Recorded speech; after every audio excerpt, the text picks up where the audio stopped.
Hola estudiantes de sexto año, bienvenidos a esta nueva clase virtual. En esta ocasión vamos a trabajar los temas vinculados al trabajo práctico número 4.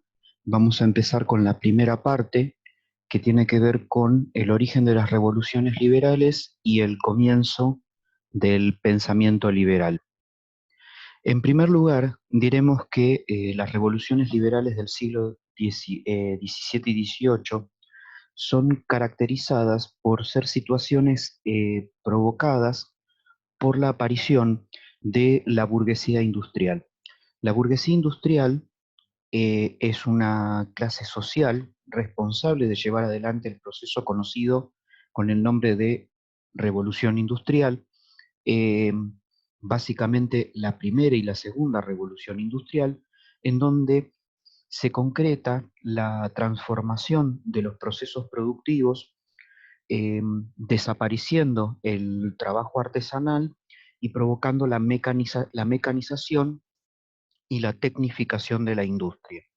El gran invento, la máquina de vapor, pone fin al telar artesanal y manual, y la introducción del telar industrial provoca un cambio en la industria textil, sobre todo en las hilanderías de Manchester, en Gran Bretaña, donde esto comienza.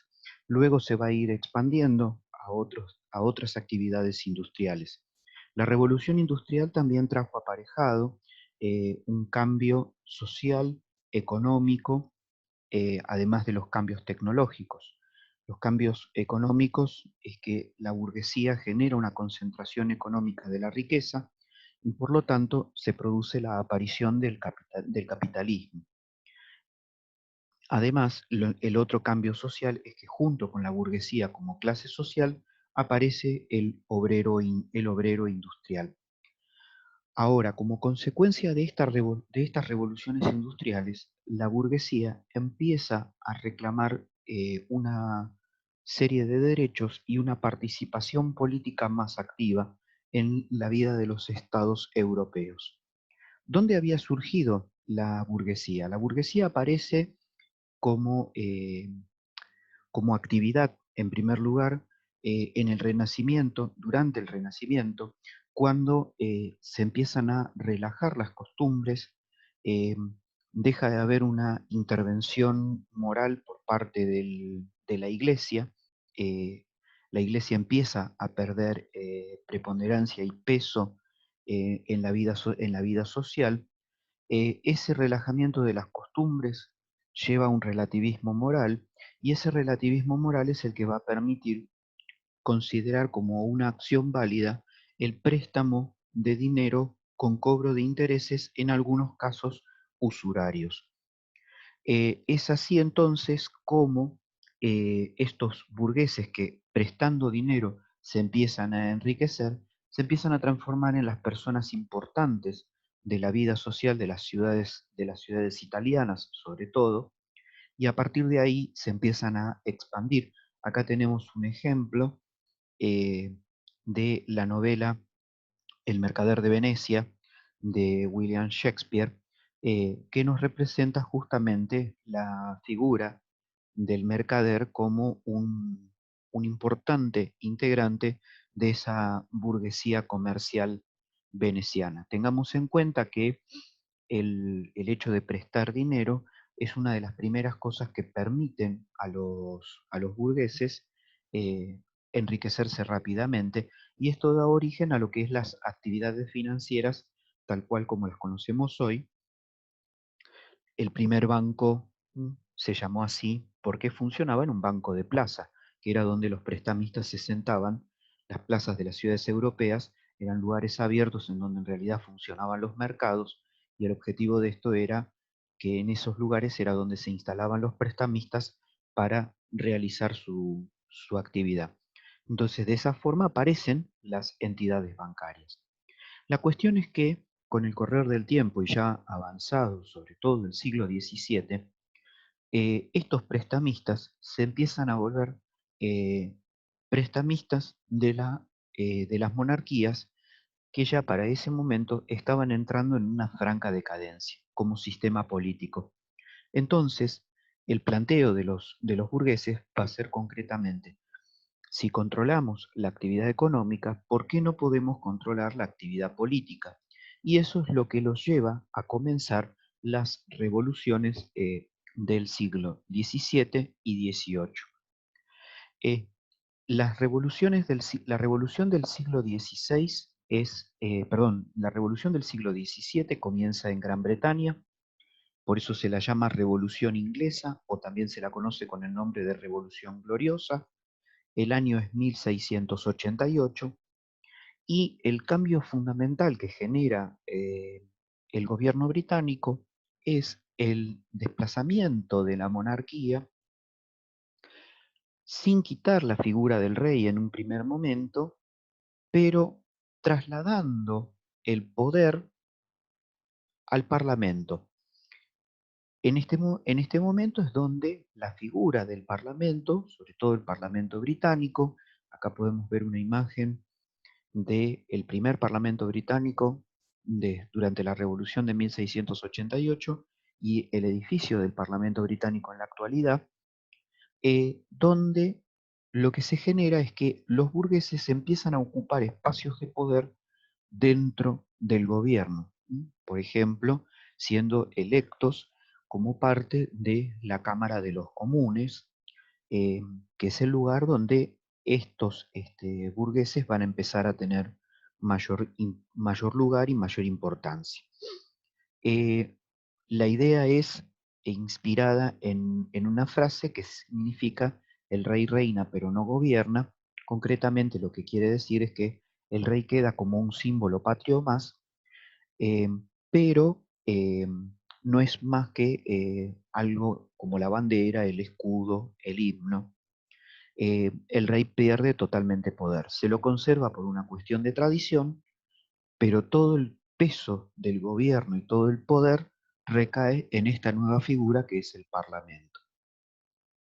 La Revolución Francesa, en cambio, es totalmente diferente porque no solamente produce el desplazamiento de la monarquía, sino que es el reemplazo de la monarquía por un sistema político totalmente distinto. Es así como, por ejemplo, aparece lo que nosotros vamos a conocer con el nombre de república. Si bien el primer modelo republicano va a ser establecido por la independencia de los Estados Unidos en el año 1776, el modelo definitivo de sistema republicano que vamos a conocer y que nos llega hasta el día de hoy es el proveniente de la Revolución Francesa y es el que está originado en esta revolución. El rey es desplazado, pierde totalmente poder, todo el poder cae en manos de lo que se va a llamar la Asamblea Nacional. Finalmente, por una decisión política, el rey Luis XVI es ejecutado y de esa manera la figura del rey desaparece completamente. eh, y este proceso revolucionario se va a ir consolidando, aunque eh, todos nosotros sabemos que la Revolución Francesa termina en la figura de Napoleón. O sea que en realidad es desplazar la figura del rey y y la monarquía para terminar en otra figura monárquica, porque recordemos, Napoleón se autoproclama emperador de Francia y da origen en el año 1801 a lo que se va a conocer con el nombre de Primer Imperio Francés. El otro modelo revolucionario es la independencia de los Estados Unidos, que se concreta el 4 de julio de 1776 y del cual vamos a ahondar un poco más en la segunda parte. Con respecto a lo que es el pensamiento político que va a impulsar las revoluciones del siglo XVIII, vamos a decir que hay dos autores claves, uno de origen inglés y el otro de origen francés. Uno es el caso de John Locke, a través de su obra El ensayo sobre el gobierno civil, y el otro es Jean-Jacques Rousseau, a través de su obra El contrato social. Básicamente, ¿qué es lo que sostienen estos dos autores? En primer lugar, diremos que ambos pertenecen a una corriente filosófica que se inicia con ellos, en realidad empieza un poco antes con la obra de El Leviatán de Thomas Hobbes, pero se consolida con Locke y con Rousseau, y es la teoría del contrato social.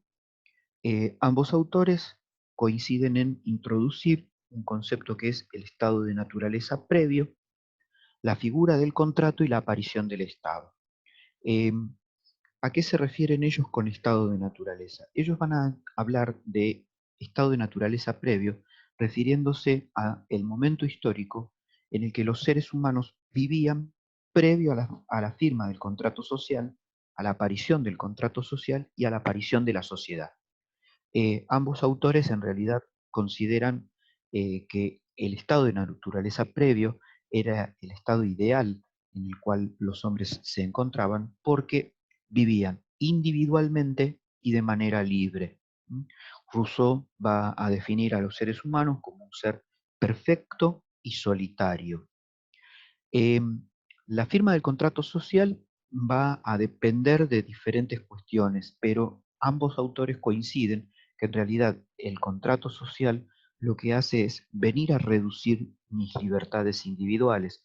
Por lo tanto, cuando yo tengo que pensar la aparición de la figura del Estado, ambos autores en lo que van a coincidir es en de qué manera le vamos a dar poder a un gobernante pero sin que se transforme en alguien autoritario que nos pise la cabeza. En esto ellos se van a diferenciar de Thomas Hobbes porque Hobbes entendía la frase que representa el pensamiento de Hobbes es Homo lupus hominis, el hombre es el lobo del hombre, y por lo tanto el Estado lo que tiene que hacer es mantener reprimido al hombre para que no se destruya a sí mismo. Locke y Rousseau pensaban lo contrario y consideraban en realidad que el ser humano tenía que tratar de vivir lo más libre posible, aunque estuviera viviendo en sociedad.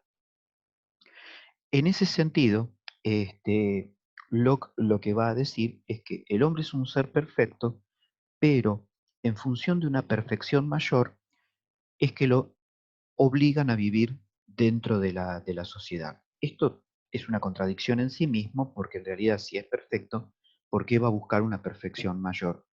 Y esa perfección mayor es en donde Locke lo que nos va a plantear es de qué manera el Estado tiene, qué función tiene que ejercer el Estado para no recortar mis libertades individuales. Y en esto Locke a considerar que lo único importante es la preservación de la propiedad privada. O sea, el único motivo por el cual los seres humanos van a vivir en sociedad es para preservar la propiedad privada. El hombre es libre de tener bienes, pero existen seres indeseables que por envidia, por ejemplo, o por ambiciones, ansían los bienes ajenos. Entonces, para eso es que tiene que existir el Estado. Entonces, nos vamos a encontrar que el objetivo de él es definir al Estado como un Estado gendarme. O sea, el Estado lo único que tiene que hacer es ejercer un control policial, un poder de policía, en donde lo único que tiene que hacer es preservarme a mí físicamente y a mis bienes de,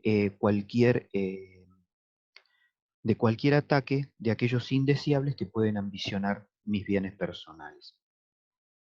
Ahora, para evitar eso, una de las cosas que tenemos que concretar es que el gobernante no tenga un poder absoluto. Y por ese motivo es que Locke introduce el concepto de división del poder, entendiendo que el poder tiene que estar dividido y diluido, por lo tanto, el gobierno lo tienen que ejercer la mayor cantidad de personas posibles para que de esa manera evitar tener un gobernante que se vuelva autoritario y se termine transformando en un déspota. Rousseau, en cambio, en su obra El contrato social, introduce una frase con la cual él trata de representar su pensamiento. Y es que el hombre nació libre, pero por todos lados está rodeado de cadenas. O sea, el hombre cuando era individual era feliz y vivía solo y era totalmente libre. Rousseau siempre va a insistir en que el hombre tiene que dejar todas sus libertades, aún las más perversas, totalmente desenfrenadas. Eh, y la sociedad es la que lo hace malo. ¿Mm? Vivir en sociedad es lo que a los hombres los hace malo. Esto es algo que se ha dado en llamar angelismo antropológico por considerar que el hombre de por sí es bueno por naturaleza. Ahora, como el hombre vino a vivir en sociedad, ¿qué hacemos? Tenemos que pensar de qué manera el hombre trata de no renunciar a sus libertades, ¿m? Para no perder su humanidad. O sea, ya vinimos a vivir en sociedad, perfecto, no podemos volver para atrás. Bien, ¿de qué manera vamos a hacer para vivir en sociedad pero ser lo más libres posibles? Y él llega a la conclusión de que la única opción posible es que el gobierno sea el gobierno de la voluntad general. O sea que en vez de tener un gobernante que nos controle y nos controle, nos diga qué es lo que tenemos que hacer, lo conveniente es dejar a la voluntad general que nos gobierne. El concepto de voluntad general es un concepto complejo. Rousseau, a lo largo de toda la obra del contrato social, que es donde lo trata de definir, da varias definiciones, en algunos casos contradictorias entre sí, con lo cual uno tiene que tratar de llegar a algún tipo de conclusión para poder entender de qué se trata esto. Eh, lo que nos puede llegar a quedar claro es que cuando él habla de voluntad general no habla de la voluntad de una mayoría, sino que estamos hablando de una voluntad de la sociedad en su conjunto, que no es una voluntad expresada a través del sufragio, sino que es una voluntad en donde se tiene que tratar de expresar a través del consenso y del acuerdo. Eh, por lo tanto, lo que podemos entender del concepto de voluntad general que desarrolla Rousseau es que esa idea tiene más que nada que ver con una especie de democracia directa muy parecida a la de las polis griegas del siglo V antes de Cristo. Ahora, solamente se puede lograr que exista la voluntad general si esa voluntad general es expresada reconociendo que los seres humanos son iguales. O sea, una de las cosas que va a ser importante porque lo va a aportar la Revolución Francesa es la idea de que todos tenemos que ser iguales. Por ese motivo, la Revolución Francesa, una de las cosas que lleva adelante, además de la destitución de la monarquía, es la eliminación de los privilegios o los estamentos sociales que provenían de de la época medieval, pone en la misma condición a todos los seres humanos y el único título que nos da es el de ciudadanos. De esta forma es como Rousseau entendería que la sociedad puede llegar a llevar adelante esta idea de un gobierno de la voluntad general. Bien, eso ha sido todo por hoy. Eh, Espero que haya quedado claro. En el segundo video que estaré compartiendo a la brevedad, estaremos trabajando más en profundidad dos ideas. La independencia de los Estados Unidos como modelo de liberalismo político, la aparición del capitalismo y un concepto que es interesante de entender dentro del capitalismo moderno, que es lo que se llama el sueño americano.